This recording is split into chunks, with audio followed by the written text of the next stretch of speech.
আসসালামু আলাইকুম। আশা করি সবাই ভালো আছেন। It's me Ashraful Islam Lalon. Ashraful Islam Lalon Italy page এবং ইউটিউব চ্যানেল যে যেখান থেকে দেখছেন সবাইকে আন্তরিক ভালোবাসা ও অভিনন্দন। যারা ফেসবুকে থেকে দেখছেন ফেসবুক পেজটি লাইক ফলো শেয়ার দিয়ে এবং ইউটিউব চ্যানেলটি সাবস্ক্রাইব করে পাশে থাকুন। ধন্যবাদ। তো আজকের টপিকটা হলো যে আপনারা গুজবে কখনো কান দিবেন না। ইতালি ভিসা নিয়ে এবং ইতালি অ্যাম্বাসি নিয়ে এবং কি বিএফএস গ্লোবাল নিয়ে বিভিন্ন রকমের গুজব ছড়াইতেছে।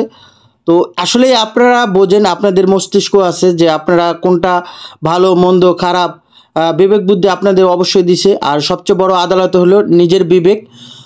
তো এটাই আপনার বিবেক দিয়ে আপনি নিজে প্রশ্ন করতে পারেন। তো এটার বেশি কিছু আর বলার দরকার নেই। তো আমাদের এক ইউটিউবার, তো তার নামটা আমি মেনশন করব না, তিনি বিভিন্ন এই যে আমাদের সামনে গণ অবস্থান কর্মসূচি পালন করতে যেতেছি এটা নিয়ে একটা কথা বলছে। তো এই বিষয় নিয়ে যে আমাদের আবার এক ভাই তার সাথে কথা বলছে, এখন সেই ভয়েসগুলা তার সাথে কি বলছে সেই ভয়েসগুলো আপনারা একটু শুনেন। তারপর আমি এই বিষয় নিয়ে আপনাদের কাছে কিছু কথা তুলে ধরবো। আপনারা যেটা ভালো মনে করবেন ওইটা করবেন। ভাইজান আমার কথা আপনারা শুনেন কি লিগে? আপনারা আপনার মতো করেন, আমার মেসেজ দেন কি লিগে ভাই? আমি বুঝলাম না, আমার মেসেজ দেন কি লিগে? আমার কি পাবলিক দেখে? আপনারা যা খুশি তাই করেন, কইরা যদি সুফল না পান তখন আমার মেসেজ দিয়েন যে কি ঘটতাছে। বুঝতে পারছেন? জাগো কথায় ফাল পারতাছেন। এইবার কিন্তু ভিডিও করে রেখে দেবো কেরা কেরা এম্বাসির সামনে। আমি একটা কথা কইলাম, পরবর্তীতে ভাই এই কথাটা কেউ কোয়েন না, পরবর্তীতে কোয়েন এই ঈদের পরে একটা মানুষও ভিসা পাবেন না। কারণ হলো অনেক কড়াকড়ি ইটালিতে বাংলাদেশি বলে ভাই থাকলেও আমি উপকার করতে পারবো না এটা। কারণ হলো কোনো সমস্যা হইলে পরবর্তীতে সব ঝামেলা আমার উপর দিয়ে যাবো। আমি ভাই এই যে কইছেন না আমি দালালি করি, ভাই আপনি একটা খোঁজ দিয়া আমারে কইেন ভাই এর লগে দালালি করছেন, এত টাকা নিছেন, এম্বাসি করে নিছেন বা এমনি করে নিছেন। অযথা কেন এই করেন? আমি মানুষের ভালো চাই দেখে এই আপনাদের কথা শুনতে হয়। কালকে থেকে ওয়াদা করছি আপনারা যেন মারা খান এইভাবে ব্লক করুম, উপকার হয় এই ব্লক করুম না। কইছি তো কথা, আমার ব্লগে খালি থাকবো আপনাকে ভালো খবর, যাতে যাই খালি নুল আন্দোলন করে আপনারা ভিসা পাইয়া যান গা। আমি আর কোনো ভালো খবর কমু না আপনাকে। বুঝতে পারছেন? আপনারা যেন মারা খান এইভাবে আমি ব্লক করুম, আপনারাও খুশি হইবেন। উজ্জ্বল ভাই তো আমগো সেই রকম একজন নেতা, কিন্তু নেতা না। আমি আপনাকে ভালো আর কোনো কিছু কমু না, কালকে থেকে দেখেন। যাই হোক, এতক্ষণ আপনার বয়সটা শুনলেন। যাই হোক, এই ভাইয়ের প্রতি সম্মান রেখে, শ্রদ্ধা রেখে এবং কি ভালোবাসা রেখে আমি তাকে কিছু কথা বলতে চাই। তো এখানে দেখেন, আপনারা অনেক সময় দেখছেন যে এ ভাই বলছিল যে নতুন অ্যাম্বাসি নতুন শাখা যখন নিছে বা তারা বলছিল টুইটারে যে আগের তুলনায় পাসপোর্ট ডেলিভারি অনেক সুন্দরভাবে দিবে এবং কি বাড়াবে সংখ্যা। তো তখন আমিও বলছিলাম তাদের এই টুইটারে আপডেট দেখে যে আগের তুলনায় কিছুটা আপডেট আসবে, কিছু পাসপোর্ট ডেলিভারি বাড়াবে, সংখ্যা বাড়াবে। কিন্তু তখনই এই যে এই ভাই বলছিল যে 26,700 পাসপোর্ট এক সপ্তাহের মধ্যে ডেলিভারি দিয়ে দেবে। হয়তো আপনারা যারা ভিডিও দেখেন অবশ্যই ভাইয়ের ভিডিও, ভাই তো বড় একটা ইউটিউবার, তো ভাইয়ের ভিডিও আপনারা অবশ্যই দেখছেন। তখন এই কথাটা কিন্তু সে বলছিল যে এক সপ্তাহের মধ্যে 26,700 পাসপোর্ট ডেলিভারি দিয়ে দেবে। তো এটা আসলেই এটা অস্বাভাবিক ব্যাপার। তখনই আমি বলছিলাম যে এটা কোথাও লেখা নাই, কোথায় কিছু নাই, এরকমভাবে একটা মানুষ বলতে পারে না। ঠিক আছে, বলেন কিছু একটা স্বাভাবিক দিতে পারে, যেটা বলো ওটা বলেন বা দু এক লাইন বাড়াই বলেন, কিন্তু ইন্ডিকেট করে একবারে নিখুঁতভাবে 26,700 পাসপোর্ট এরকমভাবে সংখ্যা অনুসারে এই কথাগুলো বলেন। যাই হোক, ওই ব্যাপারটা গেছে। এখন দীর্ঘদিন 1.5 বছর 1 বছর হয়ে গেছে গা, এই মানুষগুলো নিয়ে অনেক জায়গায় দৌড়াদৌড়ি হইতেছে ভাই। এখন পররাষ্ট্র মন্ত্রণালয়, স্বরাষ্ট্র মন্ত্রণালয়, সচিবালয়, অ্যাম্বাসি এবং কি অ্যাম্বাসি, তারপর ডক্টর ইউনূস স্যারের ওইদিকে স্মারকলিপি দেওয়া হয়েছে এবং কি আমাদের এখন সমন্বয় যারা আছে ছাত্র সমন্বয় সাজিল ভাইয়ের সাথে দেখা করা হয়েছে। কোথায় না গেছে এই বাঙালি, এই যে ভুক্তভোগী কোথায় না গেছে। এখন ভাই আমি আপনার উদ্দেশ্যে বলি, এটা তো ইউরোপ কান্ট্রি না এবং কি আপনার হলো আমেরিকা না, এখানে এটা হলো আপনার ফ্রান্স না, এটা কানাডা না, যে আমরা ঘরের ভেতর বসেই আমরা একটা মেল লিখে দিব, তো তারা এই মেল অনুসারে আমাদের বাসার সামনে পদক্ষেপ নিতে আসবে বা আমাদের উদ্ধার করবে এই বিপদ থেকে বা এরকম কিছু। এটা ওই রকম উন্নত রাষ্ট্র না। এটা আপনি রাস্তায় চিল্লায়া মনে করেন আন্দোলন করে বা এই সেই করে তারপরেও কিন্তু কিছু হাসিল করা যায় না। তো এইটা তো আমরাও জানি। তো এখন কথা হলো কি, যে এই যে আমাদের এটা আন্দোলন না, আপনি অনেক সময় ভুল বলে ফেলান যে এটা আন্দোলন না, এটা আমাদের মানববন্ধন বলতে পারেন বা গণ অবস্থান কর্মসূচি। সুন্দরভাবে শান্তিপ্রিয় শৃঙ্খলভাবে যেটা মানববন্ধন পরিচালনা করে, যে আমরা দাবি আমাদের এই এই সমস্যায় আছি, এই জিনিসটা তাদেরকে জানানো। এটা আন্দোলন, এটাতে আপনার সরকারি কোনো বিরোধী না। এখানে আমলিগ বিএনপি কোনো এখানে আসেনি। এখানে একদল ভুক্তভোগী যারা ইতালি প্রত্যাশিত, ইতালি উদ্দেশ্যে বিভিন্ন মিডল ইস্ট রাষ্ট্রে ছিল, ওইখানে ভালো অবস্থানে ছিল, বিভিন্ন রকমের চাকরি করতো এবং কি বিভিন্ন প্রশিক্ষণপ্রাপ্ত কাজে তারা ছিল।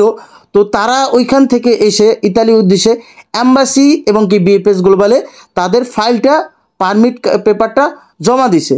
ওইটা বিএফএস গ্লোবাল প্রসেসিংয়ের মাধ্যমে তারা কিছু টাকা নেয়, এটাকে 3 মাসের মধ্যে একটা রেজাল্ট জানানোর কথা। এখন কথা হলো কি, যে 3 মাসের পর ওভার হয়ে যখন 1.5 বছর হয়ে যাবে, তখন কি এটা কি তাদের ওই নিয়মের মধ্যে থাকে নাকি নিয়মের বাইরে থাকে? এখন আমরা কি করতে পারি ভাই? আপনার কাছে আমি উপদেশ, আপনি যেহেতু বলছেন যে এই যে অনশন, আপনি আন্দোলন বলেন, আন্দোলন আবারও বলি এটা আন্দোলন না, এটা মানববন্ধন। এই মানববন্ধনে যদি এই যে মানুষগুলো না করে তাহলে কি হবে আর করলে কি হবে? আপনি বলছেন যে গেলে সবাই নাকি ছবি তুলে রাখবে। এখন ছবি তোলাটা আমরা তো নিজেরাই, এই যে কষ্ট করে পরিশ্রম করে যে গণমাধ্যমগুলো, তাদের সাথে কথা বলা হইতেছে, বিভিন্ন দ্বারে দ্বারে যাওয়া হইতেছে, কিভাবে আমাদের এই যে কষ্টটা এটা ভিডিও আকারে তুলে ধরতে পারে। এটা আমরা তো লাঠিচার্জ বা ওরকম কিছু না। এখানে আপনি যে ব্যাপারটা বুঝতে চান না কেন? আপনি তো অনেক অভিজ্ঞ, আপনি অনেক বড় একজন ইউটিউবার, আপনি অনেক বড়, আপনার সম্মানটা অনেক বড়, কিন্তু আপনি এইরকম কথা বলতে পারেন না। এখানে অনেক হাজার হাজার মানুষের স্বপ্ন। এখন আপনি বলতে চাইতেছেন যে 1.5 বছর হয়ে গেছে, চুপ থাকো, আরও 1.5 বছর হোক। আপনি তো এই জিনিসটা হিসাব করেন না, যদি প্রতিদিন 10টা পাসপোর্ট ডেলিভারি দেয়। এখন আমি ঠিক আছে, আমার যদি 50 বছর পর আমার এই পাসপোর্ট ডেলিভারি দেয়, এটা কি আমরা চুপ করে মেনে নেব? এখানে এখন যা হয়ে যাক হয়ে যাক, এটা দেখার বিষয় না। আমরা শান্তিপ্রিয় মানববন্ধন বা অনশন পালন করতে যাইব। এখানে কি হইব না হইব এটা পরের বিষয়। যেহেতু 1.5 বছর হয়ে গেছে গা, তারা নিয়মের বাইরে চলে গেছে গা। এখন আমরা যদি 3 মাসের কথা বলছে, তখন যদি 2 মাসের মাথায় যায় যদি এরকম একটা করতাম, তাহলে আপনারা আমাকে বলতে পারতেন যে তোমাদের 3 মাসের সময় নিছে, তোমরা 3 মাসে না যেতে যেতে তোমরা 2 মাসের সময় করতেছো কেন? এখন কথা হলো কি, এখানে 1.5 বছর হয়ে গেছে গা। তো 1.5 বছর হওয়ার পরও তারা কোনো রকম কিছু করতেছে না। বিএফএস গ্লোবাল এবং কি অ্যাম্বাসি একে অপরের সাথে সরাসরি সম্পর্ক। এখন এরা দুজন যদি দুইজন মিলেমিশে একটা সিদ্ধান্ত নেয় তাহলে কিন্তু হয়ে যায়।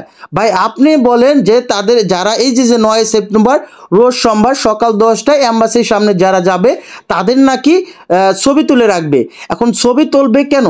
এখানে ছবি তুলবে তারা কেন? এত এত হাজার হাজার মানুষ আসবে, এত এত মানুষ ভুক্তভোগী।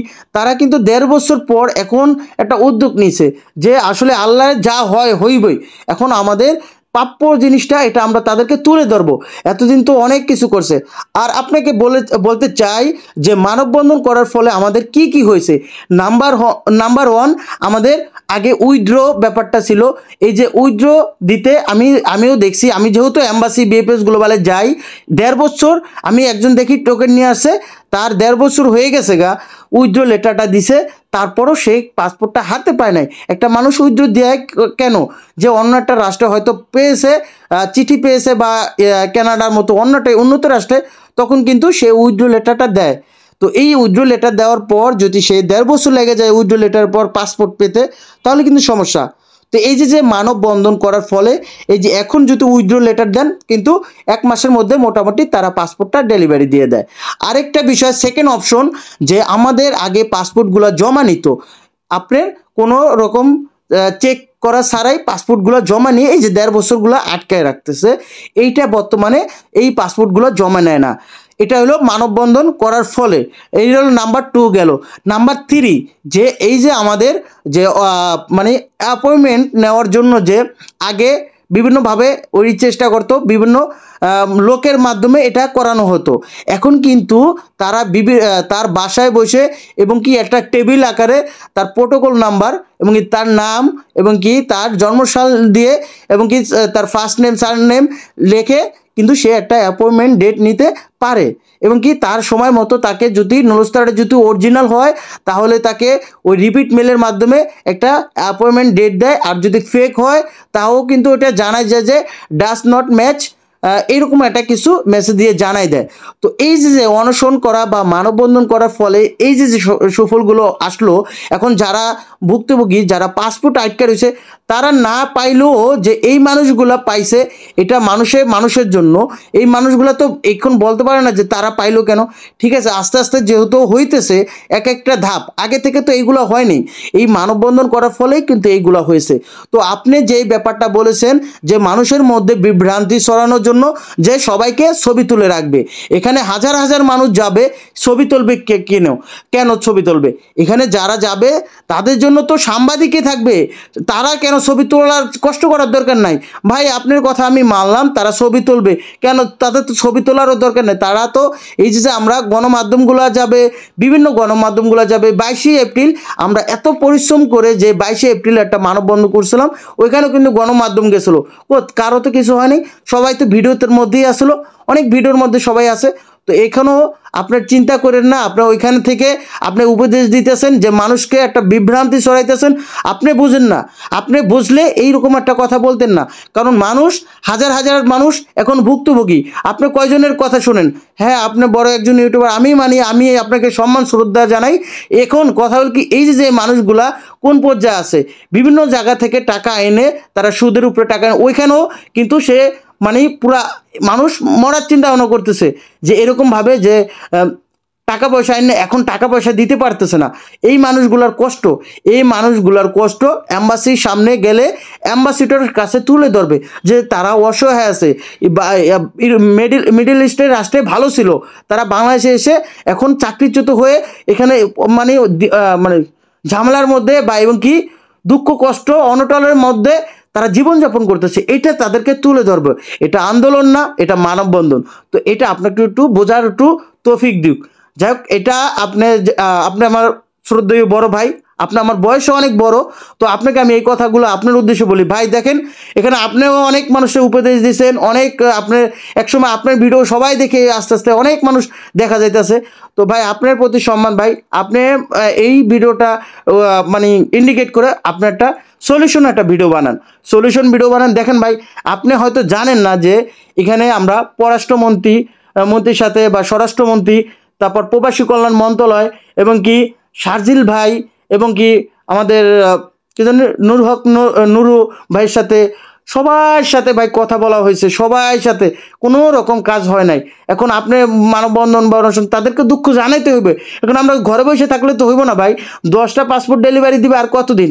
তো এই যে এই কথাগুলো বললাম, যারা আমার এই ভিডিওগুলো দেখেন, আপনাদের উদ্দেশ্যে আমি দেখেন, আমি তাকে কখনো ছোট করে নেই। এখানে দেখেন সে বলছে যে অ্যাম্বাসির সামনে মানববন্ধন বা অনশন করতে গেলে সবাই নাকি ছবি তুলে রাখবে। আর সে প্রত্যেকবারই আন্দোলন করে একটা বিভ্রান্তি ছড়া, এটা আন্দোলন না, এটা হলো মানববন্ধন। আর আপনারা জানেন যে এই যে বিগত দিনে মানববন্ধন বা অনশন করা হয়েছে, এর ফলে কিন্তু অনেক উপকার আসছে। যারা জমা দেয় প্রত্যেকে এই ভিডিওটা আমার দেখবেন এবং কি শেয়ার করে দিবেন এবং কি সবাইকে 9 সেপ্টেম্বর রোজ সোমবার সকাল 10টায় অ্যাম্বাসির সামনে এবং কি সকাল 9টায় আগে গিয়ে বিচারপতি শাহাবুদ্দিন পার্ক, এটা হলো গুলশান 2, অ্যাম্বাসির পাশেই গুলশান 2। তো ওইখানে 9টা বাজে থাকবেন। 9টা বাজে দিক নির্দেশনা দেওয়ার পর আপনারা সরাসরি অ্যাম্বাসির সামনে আসবেন। এটা ওইখান থেকে আমরা চাই যে আমরা এই যে ভুক্তভোগী, আপনারা ভালো একটা পর্যায়ে যান, আপনাদের এই কষ্টটা দ্রুত সমাধান হোক। এই যে মানুষগুলা পরিশ্রম করতেছে, বিভিন্ন মন্ত্রণালয়ে দৌড়াইতেছে এবং কি গণমাধ্যম জোগাড় করতেছে, ব্যানার ফেস্টুন বিভিন্ন জিনিস আপনাদের জন্য।